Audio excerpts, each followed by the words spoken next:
గత సంవత్సరం ముగ్గురు అబ్బాయిలు ఆ ఇంట్లోకి వెళ్ళి మాయమయ్యారు.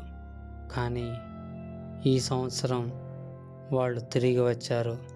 కానీ వాళ్ళు ఇక మనుషులు కాదు. సంక్రాంతి మళ్ళీ వచ్చింది. ఊరు మళ్ళీ రంగులతో నిండిపోయింది. కానీ ఆ ఇంటి దగ్గర మాత్రం గాలి కూడా కదలట్లేదు. ఈసారి కొత్త క్యారెక్టర్స్ లక్ష్మి, ఆమె తమ్ముడు కిరణ్ మరియు వాళ్ళ ఫ్రెండ్ మధు. వాళ్ళు గత సంవత్సరం జరిగిన సంఘటన గురించి తెలుసుకొని వీడియో తీయాలని డిసైడ్ అయ్యారు. ఇది రామయ్య గారి ఇల్లు. గత సంవత్సరం ముగ్గురు ఇక్కడే మాయమయ్యారు. లక్ష్మి కెమెరా ఆన్ చేసింది.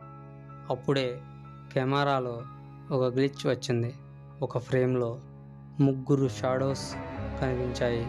కిరణ్ అన్నాడు, "అక్క వెనక్కి చూడు" అంటూ. లక్ష్మి వెనక్కి తిరిగింది. ఎవరూ లేరు. మళ్ళీ కెమెరాలో చూసింది.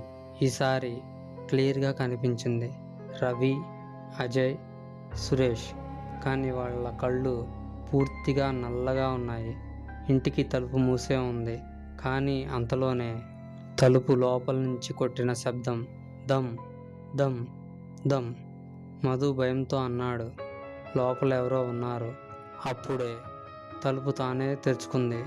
ఈసారి ఇల్లు ఇంకా భయంకరంగా ఉంది. గోడల మీద రక్తంతో రాసిన మాటలు, "ఇంకా ఒకరు కావాలి." లక్ష్మి గుండె బిగుసుకుంది. కిరణ్ ఒక్కసారిగా ఆగిపోయాడు. "అక్క, నా పేరు ఎవరో పిలుస్తున్నారు." కిరణ్ చెవిలో ఒక వాయిస్, "కిరణ్, ఇక్కడికి రా." అది అతని అమ్మ వాయిస్లా ఉంది. కానీ ఆమె ఏడాది క్రితమే చనిపోయింది. లక్ష్మి కెమెరా తిప్పింది. గోడ మీద ఒక ఫోటో ఉంది. అందులో రవి, అజయ్, సురేష్ మరియు ఒక ఖాళీ స్థలం. ఆ ఖాళీ స్థలం మెల్లగా కిరణ్ ముఖంతో నిండిపోయింది. కిరణ్ మెల్లిగా తిరిగాడు. అతని కళ్ళు నల్లగా మారాయి. అతను నవ్వుతూ అన్నాడు, "ఇప్పుడు 4వ వ్యక్తి దొరికాడు." లక్ష్మి అరవబోయింది. కానీ ఆమె గొంతు బయటకు రాలేదు.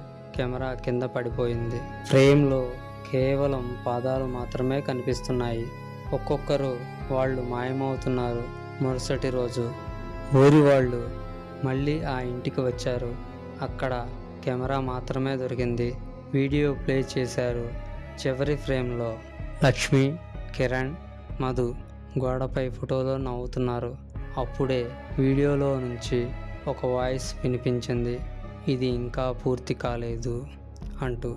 ఆ ఇంటి గోడపై ఇప్పుడు 7 ఫోటోలు ఉన్నాయి. ప్రతి సంవత్సరం ఒక కొత్త ఫోటో. మరియు ఈ సంవత్సరం మీరు చూస్తున్న ఈ వీడియో, అది కూడా వాళ్ళ ప్లాన్లో భాగం. ఈ వీడియో చూసిన తర్వాత మీకు ఏదైనా విచిత్రంగా అనిపిస్తే కామెంట్లో చెప్పండి. ఎందుకంటే మరుసటి సంక్రాంతికి ఎవరు వస్తారో ఎవరికి తెలియదు. ఇలాంటి రియల్ హారర్ స్టోరీలు మీకు నచ్చితే లైక్ చేయండి, షేర్ చేయండి మరియు సబ్స్క్రైబ్ చేయడం మర్చిపోవద్దు. గంట సింబల్ని ఆన్లో పెట్టుకోండి. మేము చేసే ప్రతి వీడియోను అందరికంటే ముందు మీరే చూడండి. ఎందుకంటే తర్వాతి కథ ఇంకా భయంకరంగా ఉంటుంది. Thanks for watching.